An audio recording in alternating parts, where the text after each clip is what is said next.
Hello दोस्तों, स्वागत है आप सभी का हमारे यूट्यूब चैनल इंडियन क्लासेज में। दोस्तों आज की इस वीडियो में क्लास 12 फिजिक्स के चैप्टर 2 स्थिर वैद्युत विभव तथा धारिता से एक मोस्ट इंपॉर्टेंट टॉपिक धारिता को कवर करेंगे, क्योंकि मेरे भाई चैप्टर का नाम ही है स्थिर वैद्युत विभव तथा धारिता। अब वैद्युत विभव विभवांतर से जितने भी रिलेटेड टॉपिक थे सबको कवर कर लिए हैं। अब बचा है धारिता, तो धारिता भी जान लेते हैं कि धारिता क्या होता है, क्योंकि धारिता के बेस पर 3-4 डेरिवेशन है जो कि बोर्ड एग्जाम की दृष्टि से महत्वपूर्ण है। तो उसे जब हम देखेंगे तो उसे देखने में आसानी होगा, इसलिए सबसे पहले हम धारिता को कवर कर लेते हैं कि धारिता क्या होता है और इसको प्रभावित करने वाले कौन कौन से कारक हैं, ठीक ना। क्योंकि धारिता का परिभाषा भी बोर्ड एग्जाम में पूछ लेता है और उनको प्रभावित करने वाला कारक कौन कौन से है ये तो मेरे भाई पूछता रहता है, ठीक ना। तो आज की इस वीडियो में मेरे भाई धारिता और उसको प्रभावित करने वाले कारक को एकदम आसान तरीके से जानेंगे, ठीक ना। अब धारिता का परिभाषा समझिए क्या है। तो मेरे भाई मान लीजिए कोई चालक है, ठीक ना। यहाँ पे इस तरीके से फिगर बना देंगे,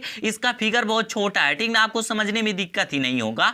यहाँ पे परिभाषा भी बहुत छोटा है। मान लीजिए यहाँ पे कोई चालक है, यहाँ पर लिख देते हैं कि ये क्या है, तो आप कह सकते हैं ये चालक है। अब मेरे भाई ये जो चालक आवेश ग्रहण करेगा, आवेश स्थानांतरित करेगा, उसी को हम धारिता कहते हैं, ठीक ना। आप इसे सिंपल सा बोल सकते हैं कि ऐसे चालक जो आवेश ग्रहण करते हैं उन्हें धारिता कहते हैं। और ये क्या ग्रहण करते हैं, तो आवेश ग्रहण करते हैं। यहाँ पर लिख लीजिएगा कि आवेश ग्रहण करने की प्रक्रिया को हम क्या कहते हैं, धारिता कहते हैं। बस इतना सिंपल सा है, यही चीजें आपको परिभाषा में भी लिख देना है। यहाँ पर मेरे भाई लिखे हैं कि किसी चालक द्वारा आवेश ग्रहण करने की क्षमता को हम धारिता कहते हैं। अब ये क्या है, चालक है। अब चालक जो आवेश ग्रहण करेगा उसी की क्षमता को हम धारिता कहते हैं। अर्थात ये जो चालक है ये कितनी आवेश को ग्रहण कर सकता है, उसकी कितना क्षमता है, उसी को हम धारिता कहते हैं। बात समझ में आया कि नहीं आया। तो मेरे भाई इतना सिंपल था धारिता का परिभाषा कि ये जो चालक है, ये चालक की आवेश ग्रहण करने की कितना क्षमता है,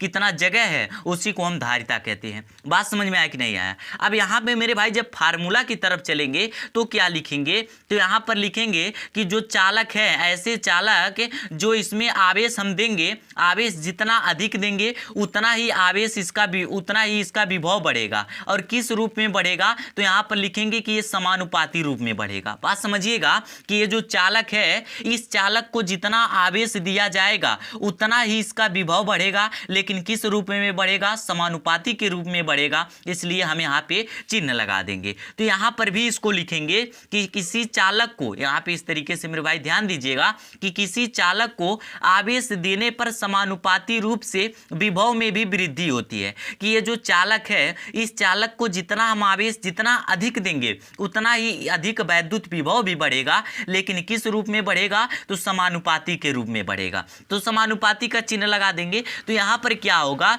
यहाँ पे बोला जा रहा है कि आवेश देने पर जितना, अर्थात आवेश देंगे उतना ही क्या होगा, उतना ही वैद्युत विभव बढ़ेगा, लेकिन किस रूप में बढ़ेगा, तो समानुपाती के रूप में बढ़ेगा। इसलिए हम यहाँ पे समानुपाती का चिन्ह लगा देंगे। अब समानुपाती का मतलब ही होता है कि आवेश को आप जितना बढ़ाएंगे उतना ही वैद्युत विभव बढ़ेगा, और अनुक्रमानुपाती रहता तो आवेश को जितना बढ़ाते उतना वैद्युत विभव घटता। लेकिन समानुपाती की बात किया है, अर्थात हम इसको बढ़ाएंगे तो दोनों बढ़ेंगे और घटाएंगे तो दोनों घटेंगे, साथ में रहना पसंद करते हैं। अब मेरे भाई समानुपाती का चिन्ह है, जब इसे हम हटाएंगे समानुपाती को चिन्ह को, जब इक्वल का चिन्ह लगाएंगे तो सी एक नियतांक निकल के आएगा। क्योंकि धारिता को सी से प्रदर्शित करते हैं, इसलिए एक नियतांक निकल के आएगा सी, और यहाँ पर वी था तो वी लिख देंगे। तो क्यू इक्वल क्या हो गया, सी वी हो गया। अगर हम यहाँ पे सी निकाले, सी क्या है, धारिता है। अगर हम धारिता निकाले तो ये क्या हो जाएगा, V इसके नीचे चला जाएगा, तो Q अपान में क्या हो जाएगा, V हो जाएगा। तो यही इसका फार्मूला हो गया, C इक्वल होता है Q अपान में V। क्योंकि मेरे भाई देखिए यहाँ पर क्या था, इनटू में था, जब इनटू को इधर भेजेंगे तो क्या हो जाएगा, भाग में हो जाएगा। तो यहाँ पर हो गया सी इक्वल क्यू अपान में वी हो गया कि नहीं हो गया। तो धारिता की फार्मूला की बात करें तो इसका फार्मूला मेरे भाई यही हो गया। और फार्मूला निकला कैसे, तो आप सबको बताएं कि जो यहाँ पे चालक है, इस चालक को आप जितना आवेश देंगे, जितना अधिक आवेश देंगे उतना ही विभव बढ़ेगा, लेकिन किस रूप में बढ़ेगा, तो समानुपाती के रूप में बढ़ेगा। तो हम समानुपाती के रूप में में लिख दिए, अर्थात जितना आवेश बढ़ाएंगे उतना वैद्युत विभव भी बढ़ेगा। तो जब समानुपाती के चिन्ह को हटाएंगे तो एक नियतांक निकल के आता है। देखिए समानुपाती का चिन्ह आप जब भी हटाएंगे तो वहां पे एक नियतांक निकल के आता है, लेकिन अलग अलग नियतांक निकल के आता है। कूलाम के नियम में क्या नियतांक निकल के आया था, 1/4πε0 इंटू के एक नियतांक निकल के आया था। तो अलग अलग नियतांक निकल के आते हैं। यहाँ पे हम सी नियतांक आएगा, क्योंकि धारिता को सी से प्रदर्शित करते हैं, इसलिए सी नियतांक निकल के आएगा। अब मेरे भाई इसकी मात्रक की बात करें कि मात्रक क्या होता है, तो इसका मात्रक यहाँ से आप निकाल सकते हैं। यहाँ पे क्या है, क्यू क्या होता है, आवेश होता है, और आवेश की मात्रक क्या होता है, आवेश का मात्रक कूलाम होता है, ठीक ना। और यहाँ पे बटा है, बटा लगा देंगे। वी क्या है, वैद्युत विभव है, और वैद्युत विभव का मात्रक क्या होता है, तो वोल्ट होता है, ठीक ना। तो इसका मात्रक हो गया कूलाम प्रति वोल्ट, कूलाम प्रति वोल्ट इसका मात्रक हो गया। और इसका मात्रक एक और होता है, इसको भी ध्यान दीजिएगा, एक मात्रक होता है फैराडे। फैराडे मेरे भाई देखिए यहाँ पे फैराड लिख लीजिएगा, फैराडे भी लिख सकते हैं, इसे एफ से प्रदर्शित करते हैं। अब यहाँ पे इसलिए मात्रक आप सबको बताते हैं क्योंकि अगर बहुविकल्पी में पूछ लेता है कि धारिता का मात्रक क्या है, तो अगर आपको याद रहेगा तुरंत ट्रिक लगा देंगे। और कभी कभी देखिए आपको पता है कूलाम प्रति वोल्ट होता है, लेकिन अगर फैराडे दे दिया तो क्या करेंगे, तो मेरे भाई दोनों को याद कर लीजिएगा। और इसका देखिए एक परिभाषा तो आप सबको बता दिए कि किसी चालक द्वारा आवेश ग्रहण करने की क्षमता को धारिता कहते हैं। और इसका एक परिभाषा यहां से भी बना सकते हैं कि किसी चालक को दिए गए आवेश तथा विभव में वृद्धि के अनुपात को हम धारिता कहते हैं, ठीक ना। यहाँ पे किसी चालक में आप जितना आवेश देंगे तथा विभव में उतना ही वृद्धि होगा, तो जो वृद्धि का अनुपात होगा, इन दोनों का जो अनुपात होगा उसी को धारिता कहते हैं। तो यहाँ पे मेरे भाई लिख देते हैं, आप सब जैसे पहला परिभाषा लिख सकते हैं, अगर नहीं याद पड़ रहा है तो दूसरा परिभाषा याद होगा लिख दीजिएगा। तो यहाँ पर लिखेंगे किसी चालक को दिए गए, किसी चालक को दिए गए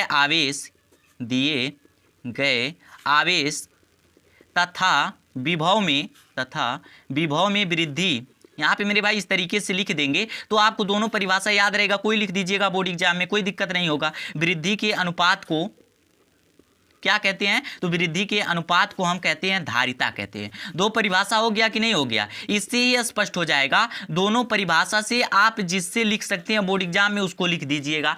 यहाँ पे लिखेंगे कि किसी चालक को, मान लीजिए कोई चालक है, उसको आप आवेश जितना देंगे उतना ही जो इसमें विभव में वृद्धि होगी, इन दोनों के अनुपात को हम धारिता कहते हैं। अब मेरे भाई देखिएगा, ये तो धारिता का परिभाषा रहा, फार्मूला रहा, मात्रक रहा, लेकिन बोर्ड एग्जाम में जो सबसे ज्यादा पूछता है कि उसको प्रभावित करने वाले कारक कौन कौन से हैं, तो उसको भी मेरे भाई देख लेते हैं। लेकिन उससे पहले ये जान लीजिए कि यहाँ पे देखिए न्यूमेरिकल के लिए एक महत्वपूर्ण टॉपिक है कि 1 माइक्रोफैरड इक्वल क्या होता है। 1 माइक्रोफैरड इक्वल मेरे भाई होता है 10 के पावर -6 फैरड होता है। ये आप सबको न्यूमेरिकल में काम आएंगे। जब आपको क्वेश्चन दिया जाएगा 1 माइक्रोफैरड दिया जाएगा तो सबसे पहले आप सबको फैरड में बदलना होगा। तो 1 माइक्रोफैरड इक्वल कितना होगा, 10 के पावर -6 फैरड होगा। और 1 पिको फैरड कितना होगा, 1 पिको फैरड इक्वल क्या होगा, तो 10 के पावर -12 फैरड होगा। तो ये आप दोनों को याद कर लीजिएगा, क्योंकि जितने भी महत्वपूर्ण है इसी में देखेंगे। तो यहाँ पर क्या हो जाएगा, इस तरीके से आपको पहले अगर माइक्रोफैरड में कहीं पर भी न्यूमेरिकल में दिखेगा उसको सबसे पहले हम फैरड में चेंज कर लेंगे, उसके बाद क्वेश्चन सॉल्व करेंगे। तो इसको याद रखिएगा मेरे भाई। आप जो इसका महत्वपूर्ण टॉपिक है, धारिता भी महत्वपूर्ण था, और कभी कभी पूछ लेता है कि किसी चालक की धारिता को प्रभावित करने वाले कारक कौन कौन से हैं। ये महत्वपूर्ण टॉपिक है मेरे भाई, इसको वेरी आईएमपी कर लीजिएगा। कभी कभी पूछ लेता है किसी चालक की धारिता को प्रभावित करने वाले कारक कौन कौन से हैं, तो अगर 2-3 कारक आप लिख देंगे तो मेरे भाई कोई दिक्कत नहीं होगा।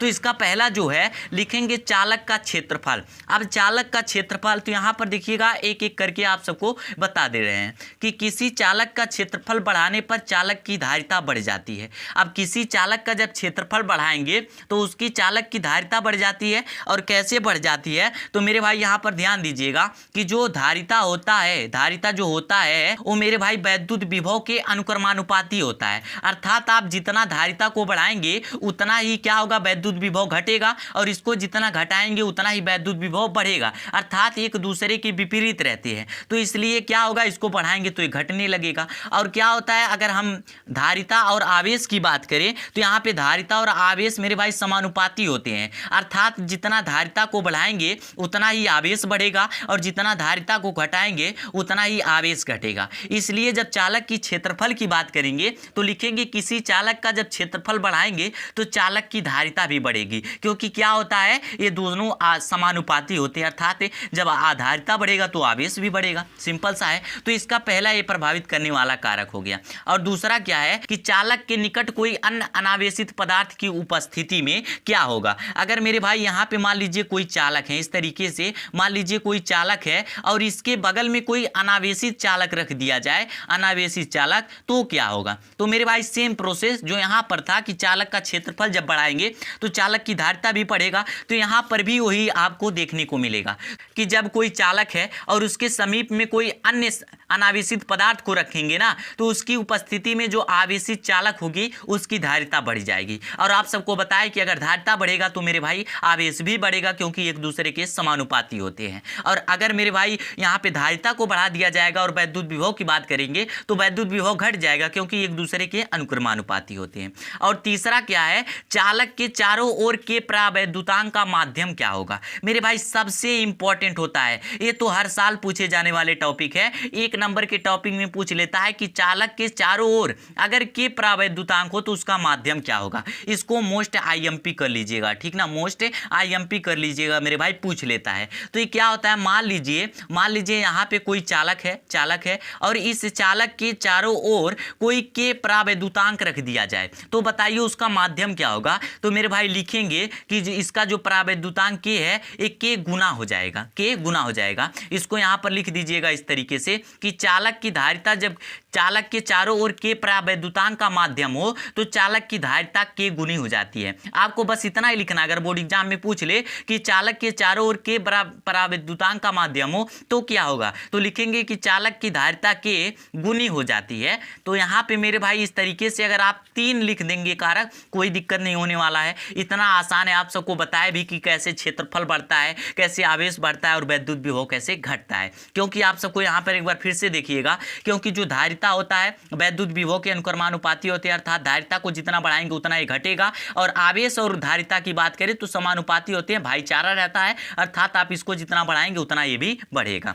तो इसकी रहा मेरे भाई प्रभावित करने वाला कारक मात्रक हो गया। और ये ध्यान दीजिएगा, ये न्यूमेरिकल में काम आएगा, न्यूमेरिकल में भी आप सबको बताएंगे। और इसके मेरे भाई 2 परिभाषा बताएं, आपको जो आसान लगेगा उसको याद कर लीजिएगा। तो मेरे भाई आज का रहा धारिता का टॉपिक, क्योंकि इसलिए हम इसको कवर किए हैं, कभी कभी बोर्ड एग्जाम में पूछ लेता है। और धारिता के आधार पर 3-4 डेरिवेशन है जो कि बहुत ही महत्वपूर्ण है, तो उसको जब कवर करेंगे तो यहाँ पे फार्मूला हमें मालूम चल गया तो वहाँ पे हमें आसानी होगा, ठीक ना। तो धारिता का टॉपिक खत्म हो गया। अब इस पे जितने भी डेरिवेशन होंगे उनको भी क्लियर कर देंगे। और मेरे भाई पुराने वीडियो के लिए घबराने की जरूरत नहीं है, हमारे चैनल को विजिट करके प्लेलिस्ट वाले ऑप्शन पे जाएंगे तो वहाँ पर जितने भी फर्स्ट चैप्टर सेकंड चैप्टर में आपको वीडियो देखने को मिलेगा उनको तैयार कर लीजिएगा, क्योंकि फिजिक्स केमिस्ट्री का प्लेलिस्ट बना दिया गया है, सभी वीडियो क्रम से मिल जाएगा, ढूंढने की जरूरत नहीं मिलेगा। और जितने भी वीडियो हैं बोर्ड एग्जाम की दृष्टि से महत्वपूर्ण है, ठीक ना। और फर्स्ट चैप्टर का मेरे भाई न्यूमेरिकल भी सॉल्व करा दिए हैं, न्यूमेरिकल भी महत्वपूर्ण है, जाकर देख लीजिएगा। तो दोस्तों उम्मीद करता हूँ वीडियो आपको पसंद आए, अगर वीडियो पसंद आए तो लाइक कर दीजिएगा, मेरे चैनल पे नए आए हो तो मेरे चैनल को सब्सक्राइब कर दीजिएगा। और इस तरीके से हर रोज वीडियो पाने के लिए हमारे चैनल से जुड़े रहिएगा। मिलते हैं अगले शानदार वीडियो में, तब तक के लिए जय हिंद, जय भारत।